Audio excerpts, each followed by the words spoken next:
খালেদা জিয়াকে মুক্তি দেওয়ার সিদ্ধান্ত। সর্বসম্মতিক্রমে বিএনপির চেয়ারপারসন বেগম খালেদা জিয়াকে মুক্তি দেওয়ার সিদ্ধান্ত নিয়েছেন রাষ্ট্রপতি মোহাম্মদ শাহাবুদ্দিন ও সেনাপ্রধান ওয়াকারুজ্জামান। পাশাপাশি উন্নত চিকিৎসার জন্য বিদেশ নেওয়ারও অনুমতি দেওয়া হয়েছে। শেখ হাসিনার সঙ্গে সাক্ষাৎ ভারতের জাতীয় নিরাপত্তা উপদেষ্টা অজিত ডোভালের। প্রধানমন্ত্রী পদ থেকে সদ্য পদত্যাগ করা শেখ হাসিনার সঙ্গে সাক্ষাৎ করেছেন ভারতের জাতীয় নিরাপত্তা উপদেষ্টা অজিত ডোভাল। সোমবার ভারতের রাজধানী নয়াদিল্লির কাছের গজিয়াবাদে সেনাবাহিনীর হিন্দন বিমান ঘাঁটিতে শেখ হাসিনার হেলিকপ্টারটি পৌঁছালে সেখানে হাসিনার সঙ্গে দেখা করেন অজিত ডোভাল। ভারতীয় গণমাধ্যম ইন্ডিয়া টুডে বলছে, বাংলাদেশের সার্বিক পরিস্থিতি নিয়ে ভারতের প্রধানমন্ত্রী নরেন্দ্র মোদীকে অবহিত করেন দেশটির পররাষ্ট্রমন্ত্রী এস জয়শঙ্কর। এছাড়া দেশটির লোকসভার বিরোধী দলের নেতা এবং কংগ্রেসের সংসদ সদস্য রাহুল গান্ধীও এস জয়শঙ্করের সঙ্গে দেখা করেছেন। কংগ্রেস সূত্র জানিয়েছে, এই দুই নেতা বাংলাদেশের উন্নয়ন নিয়ে আলোচনা করেছেন।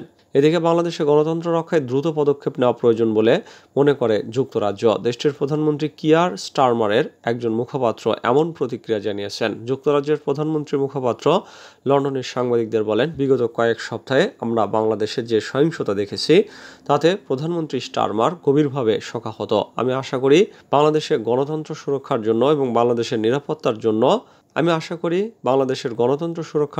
বাংলাদেশের মানুষের নিরাপত্তা ও শান্তি প্রক্রিয়া এগিয়ে নিতে দ্রুত পদক্ষেপ নেওয়া হবে।